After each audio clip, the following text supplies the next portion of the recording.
Continuamos siguiendo a Jesús en el Evangelio de Marcos.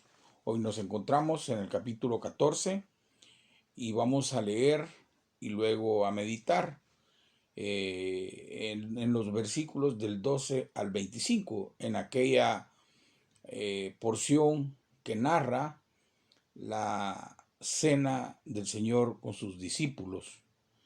Dice así el pasaje: el primer día de la fiesta de los panes sin levadura, cuando sacrificaban el cordero de la Pascua, sus discípulos le dijeron: ¿dónde quieres que vayamos a preparar para que comas la Pascua? Y envió dos de sus discípulos y les dijo: id a la ciudad y os saldrá al encuentro un hombre que lleva un cántaro de agua. Seguidle, y donde entrare, decid al señor de la casa: el maestro dice, ¿dónde está el aposento donde he de comer la Pascua con mis discípulos? Y él os mostrará un gran aposento alto ya dispuesto.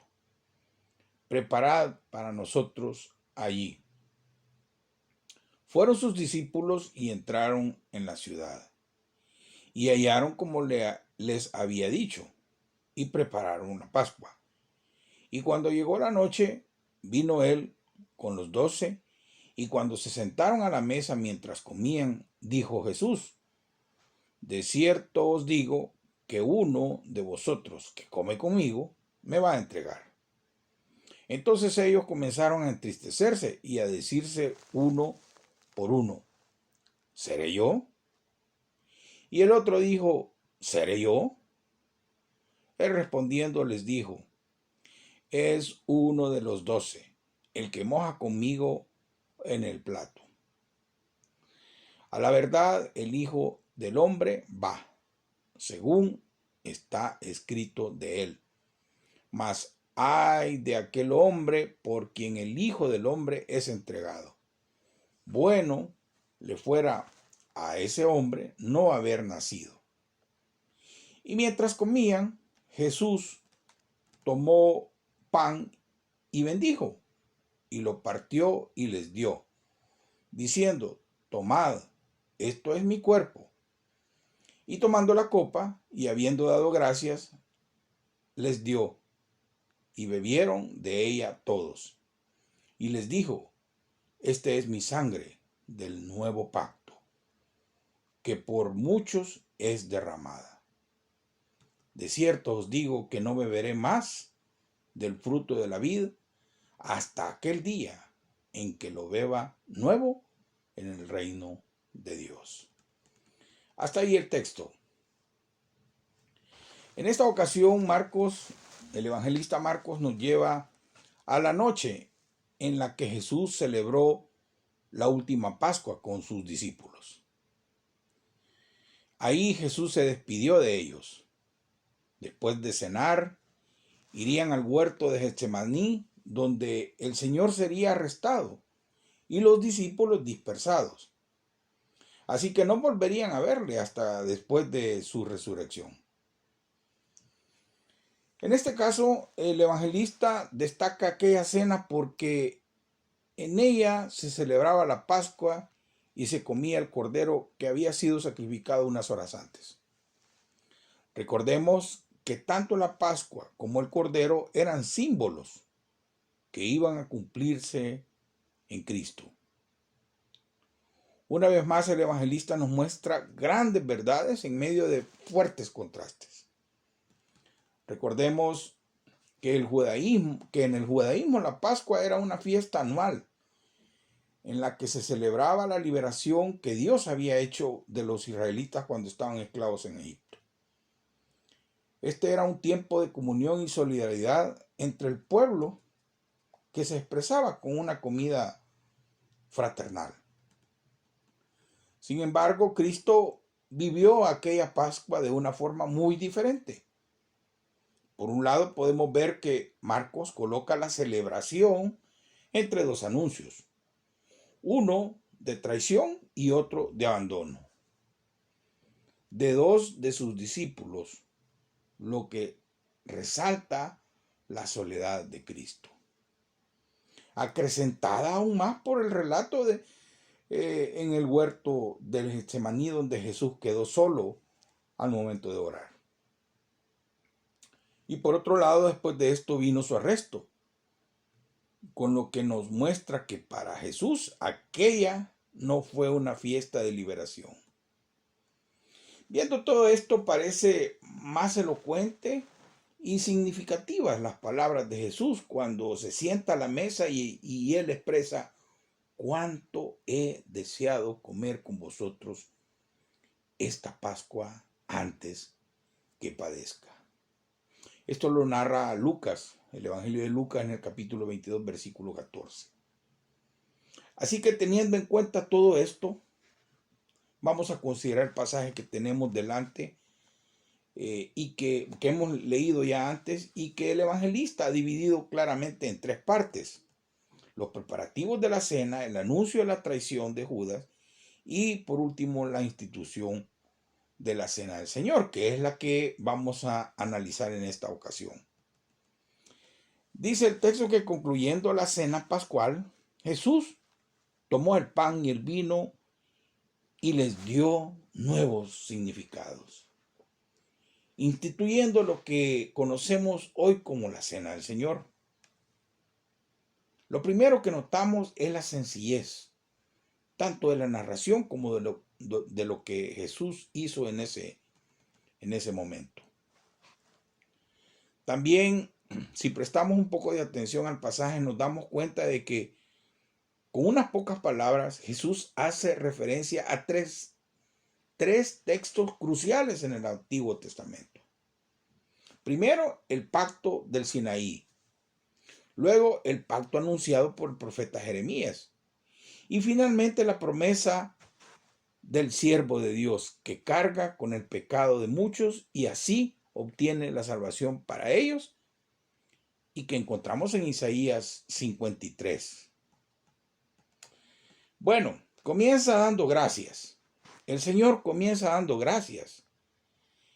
En estas circunstancias, vea usted, ubíquese qué situación tan adversa y dramática por la que Jesús estaba pasando. ¿Cuál era la razón por la que él podía dar gracias? Y vea que su actitud sorprende, porque nosotros normalmente no actuamos así. Y es que Jesús era diferente, es diferente, definitivamente.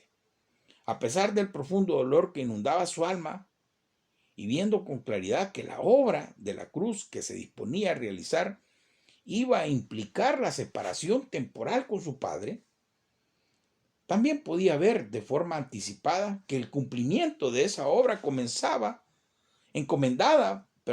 serviría para glorificar a su Padre. Y el poder hacerlo le llenaba de gratitud a pesar del profundo sufrimiento que se acercaba. Además, Jesús sabía que el Padre no le abandonaría a la muerte. Y por eso podía dar gracias anticipadamente, pensando en su resurrección. Y de la misma manera, sea cual sea nuestra situación al participar de la cena del Señor en Cristo y en su obra a nuestro favor, siempre podemos encontrar motivos para expresar gratitud. Esto es mi cuerpo, les dice. Esto es mi sangre. Debemos entender que el pan y el vino eran símbolos de su cuerpo y sangre. Cuando leemos las palabras de Jesús, lo más razonable es pensar que se estaba refiriendo al pan y al vino como símbolos de su cuerpo y de su sangre.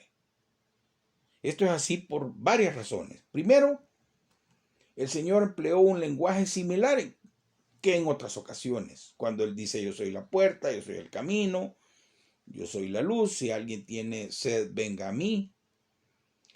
Nos damos cuenta que estaba usando un lenguaje metafórico. En segundo lugar, en aquel momento estaban celebrando la fiesta de la Pascua y que todo lo que ahí había eran símbolos que servían para recordar o conmemorar la Pascua que sus antepasados habían celebrado antes de salir de Egipto. Por último, en aquella noche Cristo estaba presente entre ellos, por lo que necesariamente entendieron que al referirse al pan y al vino como su cuerpo y su sangre, tuvo que ser interpretado como un símbolo de él. Otro detalle es que el apóstol Pablo dio diferentes explicaciones acerca de cómo los cristianos debían de celebrar la mesa del Señor y citó las palabras de Jesús, en las que por 2 veces dijo: haced esto en memoria de mí, cuando les escribe a los Corintios, en la primera carta, ya en el capítulo 11. Esto confirma el carácter simbólico del pan y del vino, que nos sirve para recordar o hacer memoria de los beneficios obtenidos por Cristo mediante su cruz, mediante su muerte en la cruz a favor nuestro. Además, dijo que al hacer esto, estaríamos anunciando la muerte del Señor hasta que Él venga. Por lo tanto, al tomar el pan y el vino, reconocemos que Cristo no está presente de forma literal entre nosotros, sino que esperamos su venida. Como ya hemos dicho, al tomar el pan y el vino, también representan nuestra comunión con Cristo, pero a la vez implica una comunión entre la comunidad de fe, entre los creyentes, que debemos estar juntos, estar unidos por la misma fe. Ahora bien, ¿quiénes son los muchos por los que Cristo derramó su sangre? Podemos decir que en aquella hora Jesús estaba tomando sobre sí el pecado de todos los pecadores, de todos los tiempos. Además, aunque esa última cena, en esa cena solo habían judíos, el Señor también estaba pensando e incluyendo a gentiles. Por eso Juan escribe estas palabras: Jesús había de morir por la nación judía, y no solamente por la nación, sino también para congregar en uno a los hijos de Dios que estaban dispersos. Juan capítulo 11, versículos 51 y 52. Por lo tanto, hermanos, su sangre derramada sellaba un pacto, no solo con el pueblo de Israel, sino que también con la humanidad entera. El antiguo y el nuevo pacto. Y es que si hay un nuevo pacto, obvio que tiene que haber un antiguo pacto. Comencemos por definir qué es pacto. Pacto es un tratado que establecía la relación entre un soberano y sus súbditos. Una vez que Dios hubo sacado al pueblo de Israel de la esclavitud en Egipto, lo llevó por el desierto hasta el monte Sinaí. Allí les dio la ley con 10 mandamientos, que luego fueron desarrollados en otros. Esta ley detallaba al pueblo el comportamiento que Dios requería de ellos, así como las maldiciones que vendrían sobre ellos si quebrantaban ese pacto, al igual que las bendiciones que recibirían si lo guardaban. Por lo que el momento en que el pueblo aceptó ese pacto, estaban ellos reconociendo y estaban prácticamente aceptándolo. Todo eso lo encontramos allá en Éxodo. Y la descripción de todo eso pues también está en Deuteronomio 27 y 28. Por lo que las palabras que Jesús pronuncia en esa cena, en el aposento alto, cuando dice: esto es mi sangre del nuevo pacto que por muchos es derramada, tuvieron que sonar en los discípulos como un eco de las que ya otras había descrito en el libro de Éxodo. Si analizamos este pacto antiguo, tenemos que decir que se trataba de un pacto bilateral, en la que las dos partes, Dios y el pueblo, tenían condiciones. que cumplir. Si los israelitas rompían su parte del pacto, desobedeciendo a la ley, Dios traería sobre ellos maldición por su desobediencia. Si el pueblo obedecía, Dios cumpliría su parte del pacto bendiciéndoles. ¿Cuál fue el resultado de ese pacto? A pesar de que los israelitas recibieron con mucho entusiasmo el pacto y prometieron cumplir su parte, usted conoce la historia. Inmediatamente después de que Moisés terminara de dar la ley al pueblo, ellos hicieron un becerro de oro y le adoraron, diciendo: Israel, estos son los dioses, tus dioses, que te sacaron de la tierra de Egipto. Éxodo 32:4. Con esto dejaron claro que no estaban dispuestos a sujetarse a la ley que Dios les había dado. Yo soy Jehová tu Dios, que te saqué de la tierra de Egipto, de casa de servidumbre. No tendrás dioses ajenos delante de mí, no te harás imagen. Éxodo 20, 2 al 4. Y aunque habían afirmado y firmado que harían todo lo que Jehová había mandado, su historia narra unas continuas violaciones a la ley que Dios establece. Por lo tanto, el pacto quedó roto. Y como consecuencia, Dios envió al pueblo al exilio y su templo fue destruido. El escritor a los hebreos lo resume de la manera siguiente, allá en Hebreos 8, 9. Ellos no permanecieron en mi pacto y yo me desentendí de ellos, dice el Señor. Con esto, hermanos, está claro que el pacto antiguo no sirve para establecer una relación auténtica y satisfactoria con Dios. Aún así, hay muchas personas que todavía piensan que sí es posible y se esfuerzan por cumplir todos los mandamientos de la ley y por medio de sus obras quieren alcanzar la salvación eterna. Pero usted y yo sabemos de que se engañan a sí mismos, no queriendo ver sus propios fracasos e ignorando que Dios exige una obediencia absoluta y completa. Finalmente, Dios no tendrá más remedio que rechazarlo de la misma manera que lo hizo con Israel.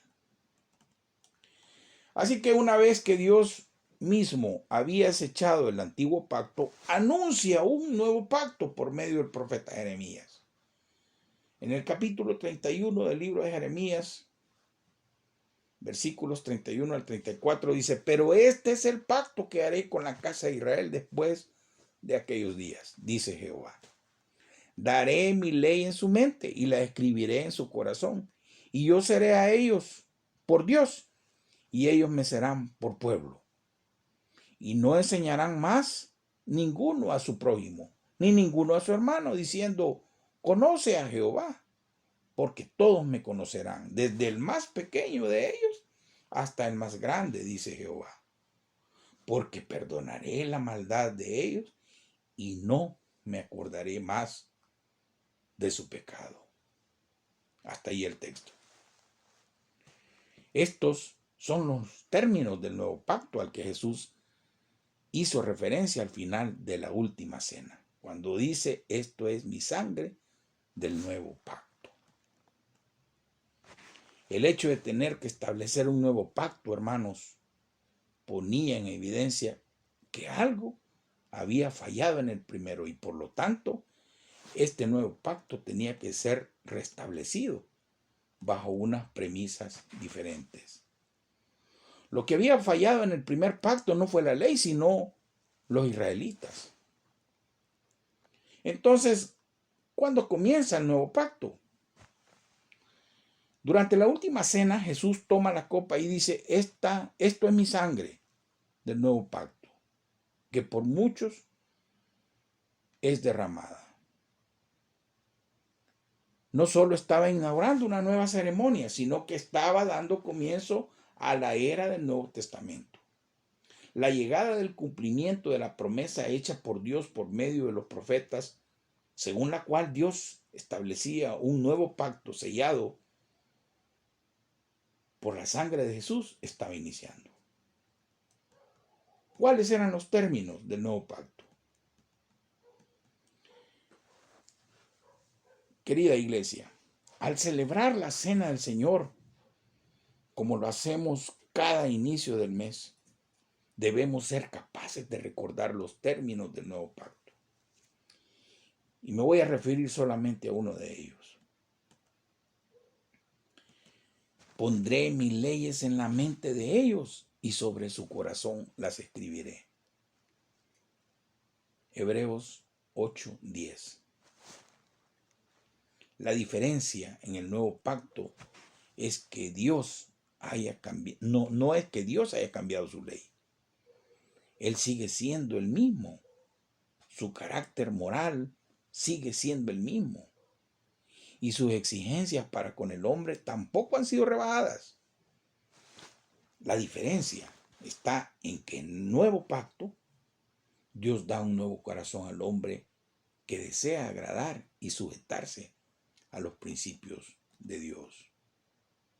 Le provee de una nueva naturaleza. De hecho, le da una verdadera naturaleza de Dios.